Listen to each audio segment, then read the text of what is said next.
Сәлеметсіздер ме? Шалт подкастына қош келдіңіздер. Бүгін бізде қонақта ерекше жандар, мектебіміздің абыройын көтеріп жүрген спортсмендер. Сіздермен бірге Сағатова Нурина, өздеріңізді таныстыра кетсеңіздер. Мен Сәбитхан Шпилек, қазақ күресімен айналысамын. Мен Қайрат Ералы, дзюдо күресімен айналысамын. Мен есімім Амангелді Айсұлтан, дзюдо күресімен айналысамын. Мен Медағат Данияр Ринатұлы, бокспен айналысамын. Мен Әсетұлы Аят, мен дзюдомен айналысамын. Мен Қалым Нұрсұлтан, мен ММА спортымен айналысамын. Мен Қуанышбек Жахангер, мен еркін күреспен айналысамын. Осы қазақ күресіне кім алып келді? Мені қазақ күресіне әкелген ол әкем. Әкем де мен сияқты бокс кілемде өнер көрсеткен. Мен де әкем басқан жолын бақсын келеді. Тренерің кім? Қайырбеков Айхат, ол кісі 2019 жылы әлем чемпионатына бірінші орын алған. Мерей екеуміз бірге бір залда істейміз. Ол сағат 3-тен 5-ке дейін, ал мен 5-тен 7:30-ға дейін. Ералы, ең алғашқы жарысын есіңде ме? Қандай әсерде болдың? Иә, есімде басында қобалжу болды. Одан кейін өсе келе үйреніп кеттім. Мерей, сен жарыс алдындағы қорқынышыңды, мандражыңды қалай жеңесің? Мен жарыс алдындағы қорқынышты дұға оқып, өзімді ақырынып, тез қозғалып, қорқынышты кетемін. Мен өз-өзіме сөйлесіп, деген сияқты туалетке барып бетімді сумен жуып, бетті ұру деген жоқ па? Жоқ. Менде көп қорқыныш болмайды негізі. Үйреніп қалдым. Қанша жылға қатысасың? 3 жыл. 3 жылдың ішінде, үйренетіндей бар. Айсұлтан, сен спортқа қатысқанда неше жыл болды? Тренерің кім? Мен спортқа қатысқаныма 5 жыл болып қалды. Мен тренерім аты Қажыбеков Расул. Мен жастар сарайында 5 жыл уже айналысамын. Үйреніп қалғам, тар зал болса да, ол жақтан көп чемпиондар шыққан. Данияр, осы бокс түрін таңдауының себебі неде?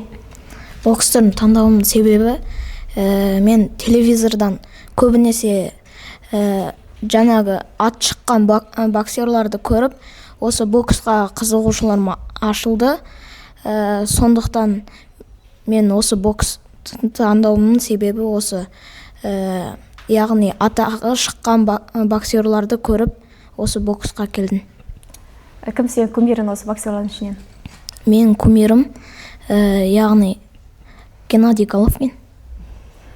Аян, сен неше жыл қатысасың осы спорт түріне? Тренерің кім? Осы спортқа мен 2 жыл бойы қатысып жүрмін. Мен тренерім аты Қуатбек Мұратбекович. Осы біздің залға кіргеніме мен ағам осы залға 12 жыл бойы қатысып жүрген. Сол үшін мен ағам өзіме тартты. Содан кейін мен ағамның артынан қадам басып қатыса бастадым осы спортқа. Аған алып келді ма сонда осы спорт түріне? Иә. Нұрсұлтан, осы ММА спорт түріне неліктен келдің? Сені кім алып келді? Мен өзім осы спортқа келдім. Мен өз ата-анамды қорғау үшін келдім осы спортқа. Бұл спорт өзі андай қорқынышты ғой. Ережесі жекпе-жек деген сияқты саған қиын болған шығар. Жоқ. Травмалы, жарақат. Жоқ, ондай болмады. Неше жыл қатысасың? 1 жыл. Жахангер, сен қай залда істейсің? Мен 343-ші квартал жақта, Фоктың артында Барцовский зал дейтін зал бар, еркін күрес және де классический күрес. Мен сонда қатысамын. Медальдарды таныстырып жіберсең? Мынау республикалық жарыстан алған 1-ші орын. Павлодар жақтан, Май ауданынан. Мынаның да сол Май ауданында осыдан 2 жыл бұрын алған. Мынау 3-ші орын, Зайсаннан республикалық жарыс. Қай медаль сен үшін ең маңдай термен алған, өзіне қатты ұнайтын медаль? Қайсы? Осы. Бұл тоже республикалық жарыстан алынған, Қалбатаудан 2025 жылы осы.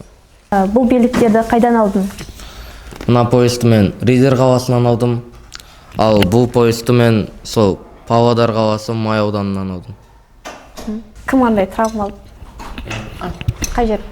Осы 2-ші орын медальді алғанда мен Май ауданында аяқты айландырғанда қолымды қойғам ғой. Қолымды қойғанда Аяғым шығып кеткен ғой, аяғым ұзып өткен ғой. Сосын жарты жыл бойы восстановлениеге кетті. Сол. Ауыр болған шығар.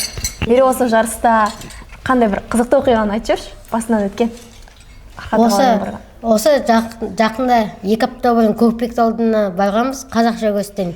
Сол кезде мен полуфиналдық белдесуден ұтып шыққан соң барып ана мен әкеме звондайын деп барғанда телефоным мен бас киімім, басқа да киімдерім сумкамда жоқ болды. Содан бүкіл көп басына көтеп іздедім. Ағайыма айттым, сумкам, телефоным жоқ деп. Одан кейін бәрін жамылып іздедік, соңында табылды, тек қана бас киім табылмады. Қайдан таптыңдар? Ол бір балалардың сумкасына жатты, сол бізбен бірге дайындалатын. Жарыста бір жаманы заттар көп жоғалады. Біреулер ұрлап кетеді. Иә. Ол үшін қарап жүру керек. Сумканың ішінде болмас енді отар? Сумкам ішінде бүкіл киімім, бас киімім, одан кейін телефоным болған. Соны сумканы ақтарып тұрып алған ғой өзі. Сол сумкам тұрған жерде тек қана сумкам қалды, ішіндегі заттар жоқ. Мен алдыңғы жол жарысқа барған кезде, яғни жарысқа кешігіп барғам. Сол кезде документпен қалған құжаттарды ұмытып кетіп, үйге жүгіріп әйтеуір жеттім. Жарыс кезінде жаман мандыраж ол кезде мен де жарысқа баратым, автобуста тұрым. Ұмытып кетем немді, анықтаманы ұмытып кетем, қайттан мектеп орамда шығарып алам ғой. Ол кезде бір салмақ өлшеуге бір 30 минут қалғандай болады. Ана фок алыс қой, автобуспен пробка, әрең барасын, сосын таксимен заказ бердім да. Әрендегі жеттім тура. Салмақ өлшейтін кезде 0,5 салмақ өлшейді, осы шығып бара кірдім да, салмағымды өлшеп. Үлкен мандыраж. Кім шетелге шығып көрді? Сен ба? Қай жаққа? Ташкент қаласына. Ташкент қаласында? Өзбекстанға, Ташкентке. Дзюдо күресіне. Международный жарыс 12, 11, 13-14 жылға аралығында өтті. Біз осы Семейден Шымкентке қарай пойызбен 3 күн барып, әрең дегенде гостиница алып соған барып жатқан кезде келесі күні шығу керек болдық. Сол күні біздің тренеріміз Расул ағай өзінің құжаттарын Семейде ұмытып кетіп, сол Шымкенттен 60 мыңға жаңадан паспорт жасатып, сол кешке 5-те шықтық. Мен 60 мың сөйтіп өлшенуге үлгермей қалдық. Мына жақта Жахангер мен Айсұлтан 5 жылдан астам қатысыпты. Оларда енді опыт көп қой. Сендер екеулеріне бір сұрақ қойсам, осы спорт сендерге не берді? Маған достық берді, мотивация берді, және де көп нәтиже берді. Спорт маған өте көп адал достар берді, характер, дисциплина, тәрбие, және де адал дос қандай болу керегін үйретті. Спорт денсаулық, және де дисциплина, достық, адалдық берді. Және де намыстанып, соңына дейін баруға берді. Спорт арқылы сен өз-өзіңді қорғай аласың, жақсы формадан боласың. Спорт маған өзіме сенім берді, және де характер берді, және де өз-өзімді қорғауға үйретті. Мен спортқа бармай тұрып, өз-өзіме сенімсіз, дисциплинасыз бала болдым. Болашақта қандай мақсаттар бар, қандай белестерді бағындырғыларың келеді? Мен болашақта осы Елдос Сметов ағамыз тарихи сайт қойды ғой, сол секілді 3-ші тарихи сайт қойғым келеді. Мен өскенде енді Азияны жеңіп, чемпион болып, қазақ елін қуантсам ба деп отырмын. Бірақ оған жету үшін бізде ең алғашқы тренировка, яғни тренировканы күнде жасау керек. Тренировкасы ештеңке болмайды, ештеңкені бағындыра алмаймыз. Ерінбей еңбек ету керек. Ерінбей еңбек ету керек. Бірінші сол ғой. Яғни осы кезден бастап еңбек етсек, еңбегіміздің жемісін көреміз деп ойлаймын. Мен ойымша барлық спортшылардың арманы бір, ол болашақта өскенде олимпиада чемпионы болу, қазақтың туын көкке желбіреткім келіп, ата-анамды қуантып, көкке көтергім келеді. Болашақта мен Азия чемпионы, мир чемпионы болғым келеді. өзім мақсат қойған әлем чемпионы болу. Мен болашақта осы ата-анама сөз бергем, Азия чемпионы болам деп, сол енді жетістіктерге жетіп, еңбек етіп жүрмін. Әмин мақсатына жетіңдер.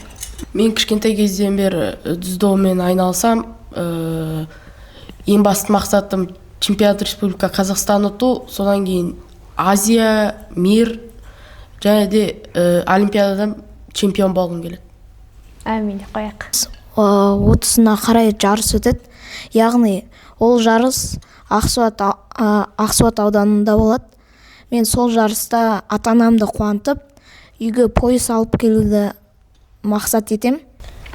Мен өзімнің ағайым сияқты әлемді бағындырғым келеді.